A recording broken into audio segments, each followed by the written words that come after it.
अगर as a beginner gardener आप अपने गुड़हल में कुछ प्रॉब्लम फेस कर रहे हैं, उसमें फूल आने बंद हो गए, पहले फूल आते थे, अब फूल नहीं आ रहे हैं, उसमें आप नई ग्रोथ भी नहीं देख रहे हैं और ये भी देख रहे हैं कुछ उसकी जो लीव्स हैं वो येलो के गिर रही है, तो आप सही वीडियो पे आए हैं। आज की वीडियो में आपसे मैं शेयर करूंगा जो गुड़हल आपका फूल नहीं दे रहा है उसको कैसे रिवाइव करना है, उसमें कैसे नई जड़ डालनी है और साथ ही उसमें कैसे आपने उसमें नई ग्रोथ लेनी है। तो नमस्कार व्यूअर्स, मैं हूं गौतम, shashiangautam.in से, और आप अपने favourite channel Shashi and Gautam kitchen Gardner's पर।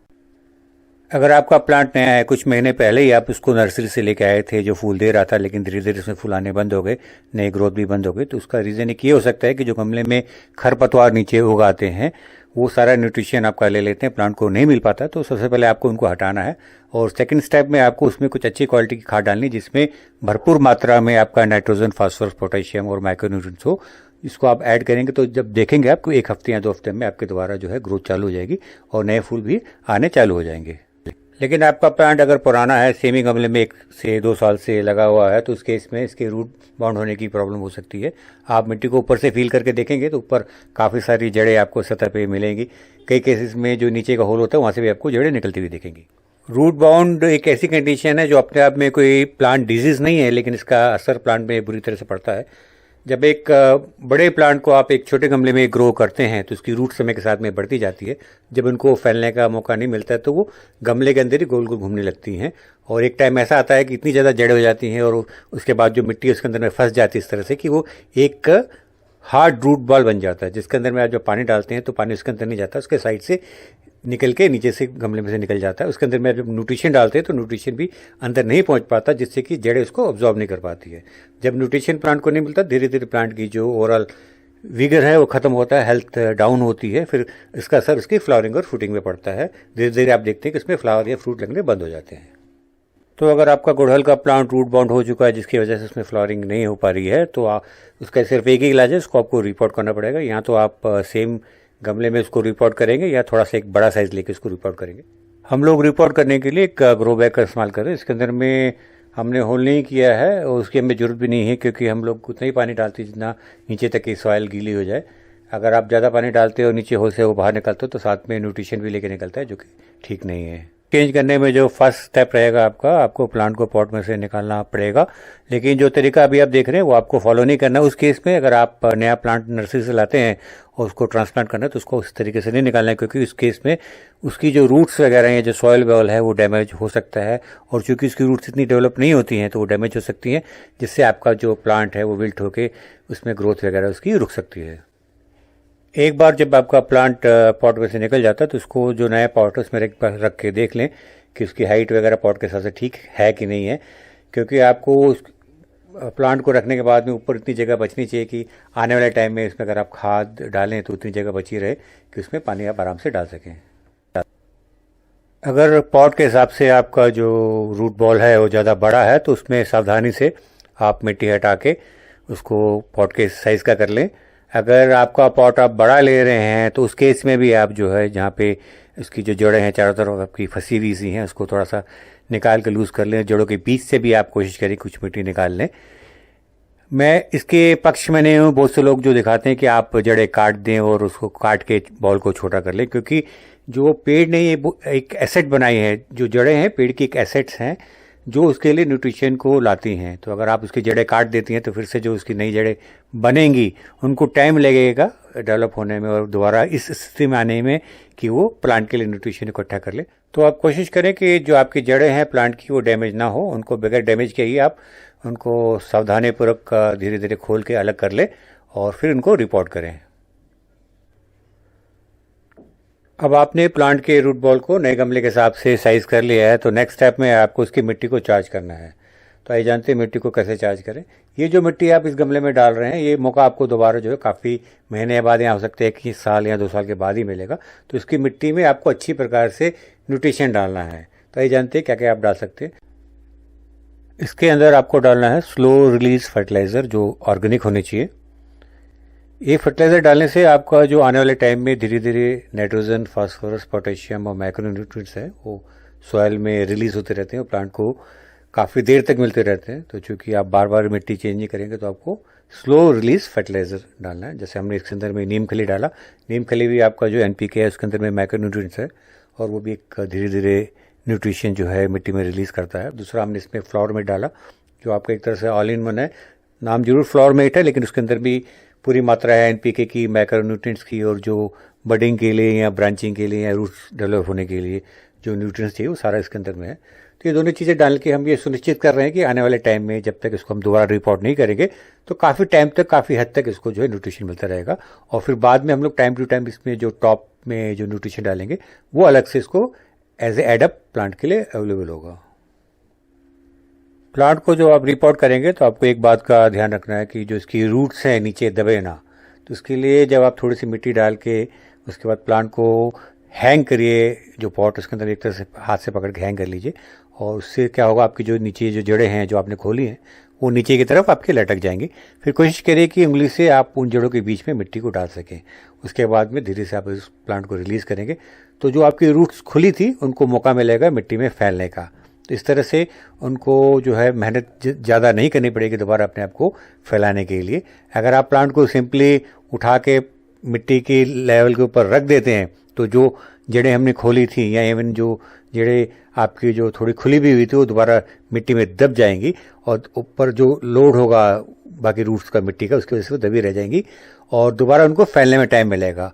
और जो टाइम लेंगी फैलने में तो उतने टाइम तक उसको जो प्लांट को न्यूट्रिशन गमले में चारों तरफ जो अवेलेबल था वो नहीं मिल पाएगा। तो इसलिए थोड़ा सा प्लांट को लिफ्ट करके जड़ों के बीच में मिट्टी डालने की कोशिश करिए जिससे इसकी जड़ों को फैलाव मिल सके। प्लांट को रिपोर्ट करते हुए उसमें बेनिफिशियल माइक्रोब्स को ऐड करना बहुत ज़रूरी है। वो आपकी सॉइल की हेल्थ के लिए, रूट की हेल्थ के लिए, और जो प्लांट न्यूट्रिशन अपटेक करता है, जो मिट्टी से न्यूट्रिशन लेता है, उसके लिए काफ़ी हेल्पफुल रहते हैं। तो इसमें हम लोग जो है रूट मैक्स, जो सॉइल हेल्थ के लिए, रूट हेल्थ के लिए यूज़ किया जाता है, उसको ऐड करेंगे। अगर आप किसी वजह से रूट मैक्स को यूज़ करना नहीं चाहते हैं तो आपके पास में एक अल्टरनेट है, वो है गोबर की खाद। अच्छी तैयार गोबर की खाद जिसमें मिट्टी की खुशबू आती है, उसको भी आप सॉइल में रिपोर्ट करते हुए मिक्स कर सकते हैं। उसमें भी काफ़ी बेनिफिशियल माइक्रोब्स होते हैं जो सॉइल हेल्थ के लिए अच्छे माने जाते हैं। फ्लावर मेट और रूट मेट दोनों को इस्तेमाल करते हुए एक चीज़ का आपको ध्यान देना है कि दोनों में ही बेनिफिशियल माइक्रोब्स होते हैं। तो ऐसी जो भी खाद होती है माइक्रोब्स वाली, उनको सॉइल के नीचे यूज़ किया जाता है, ना कि सरफेस पे। तो जब भी आप उनको डालें थोड़ी सी मिट्टी हटा के उनको डालने के बाद में उनको दोबारा मिट्टी से ढक दें। तो ये हमारा प्रोसेस रिपोर्टिंग का कंप्लीट हुआ। अंत में इसमें फिर दोबारा टॉप में हम लोग कुछ स्पून्स स्लो रिलीज फर्टिलाइज़र जो है हमारा फ्लावर मेट, उसको डालेंगे, जिससे कि जब भी नेक्स्ट टाइम हम इसमें पानी डालें तो उसके थ्रू जो थोड़ा थोड़ा न्यूट्रिशन जो है प्लांट को मिलता रहे। अगर आप चाहते हैं कि आपका जो गुड़हल का प्लांट हो आपकी शान हो और उसको देख के आपके पड़ोसी परेशान हो, तो न्यूट्रिशन को आप एक लेवल और भी ऊपर ले जा सकते हैं। इसके लिए आपको स्लो रिलीज फर्टिलाइज़र के साथ में लिक्विड फर्टिलाइज़र का यूज़ करना है। पिछले ही वीडियो में मैंने आपको सरसों खली से कैसे आप 5 गुना पावरफुल लिक्विड फर्टिलाइज़र बना सकते हैं, जिसमें 5 गुना ज़्यादा एनपीके मैक्रोन्यूट्रिएंट्स अवेलेबल होंगे आपके प्लांट्स के लिए, वो आप देख सकते हैं, जिसमें आप बिना ज़्यादा पैसा खर्च किए हुए आप लिक्विड फर्टिलाइज़र अपने प्लांट के लिए यूज़ कर सकते हैं। लेकिन अगर आप सहूलियत चाहते हैं, easy to use, ready to use fertiliser चाहते हैं, तो हमारे यहाँ पे ऑल इन वन फर्टिलाइज़र है, लिक्विड फर्टिलाइज़र, उसको भी आप इस्तेमाल कर सकते हैं। ऑल इन वन प्लांट आने को सिंपली आप 1 ml 1 लीटर के हिसाब से पानी में ऐड करके सॉइल में भी डाल सकते हैं, जो रूट्स के थ्रू फिर आपका जो है प्लांट तक पहुंच जाता है। लेकिन बेस्ट तरीका इसका ये है कि आप इसको जो है स्प्रे के रूप में इस्तेमाल करें। स्प्रे बनाने के लिए अगर इसमें आप नीम ऑयल का भी यूज़ कर लेते हैं तो और पावरफुल स्प्रे बन जाता है। ये न्यूट्रिशन के साथ साथ आपके प्लांट को बीमारियों से भी बचाता है। किसी भी लिक्विड फर्टिलाइज़र की तरह ऑल इन वन प्लांट आने को स्प्रे करने का जो सही तरीका है वो है लीफ के नीचे की तरह साइड में आप उसको स्प्रे करें, क्योंकि ज़्यादातर लीफ में जो ऑब्जर्व करने की जो कैपेसिटी होती है वो लीफ के नीचे की साइड में होती है। जब आप इसको लीफ में स्प्रे करते हैं तो आप न्यूट्रिशन उस जगह दे रहे होते हैं जहाँ से आपका नई बर्ड्स फॉर्मेशन होती है, नए ब्रांचेज निकलती है, नई लीव्स निकलती हैं। तो इंस्टेंट आपका जो न्यूट्रिशन आपका सही जगह पहुँच जाता है, और आप देखते हैं कुछ ही समय में आपके प्लांट में जो कलियाँ हैं डबल या उससे भी ज़्यादा आने लगती है, नई लीव्स बनने लगती है, नई ब्रांचिंग प्लांट में होने लगती है। और फिर आपका जो परेशान पड़ोसी है आपसे पूछता है कि अपने प्लांट में आप ऐसा क्या डाल रहे हैं जो इतने सारे फूल एक साथ आ रहे हैं। और प्रोसेस के अंत में इसकी जो डेड वुड है या जो ब्रांचेज अंदर की तरफ आ रही हों या थोड़ी ख़राब सी ब्रांचेज, उनको काट के हम लोग जो प्लांट की हाइट करीब 1 से 1.5 फुट तक कर देंगे। तो चलिए, आपने पूरा प्रोसेस कंप्लीट कर लिया, बेस्ट पॉसिबल आपने इसको न्यूट्रिशन दे दिया। अब आपको सिंपली ऐसी जगह पर इस प्लांट को रखना है जहाँ पे इसको मिनिमम 4-5 घंटे या हो सके तो पूरे दिन की धूप मिल सके। रेगुलर बेसिस पे इसको आपको पानी देना है, ज़्यादा पानी नहीं देना। आपने चेक करना है जब इसकी टॉप 1 इंच की सॉइल सूख जाए तो उसके बाद में इसको उतना पानी देना है कि नीचे तक की जिसकी मिट्टी है वो गीली हो जाए। ये है आपके गुड़हल के प्लांट का 20 दिन के बाद का अपडेट। जो प्लांट करीब करीब एकदम मरने जैसी हालत में आ गया था वो बिल्कुल रिवाइव कर गया है, काफ़ी हेल्दी प्लांट हो गया है। छोटी बड़ी मिला के इसके अंदर मैं गिन पा रहा हूँ 10 कलियों के आसपास इसमें बन गई हैं।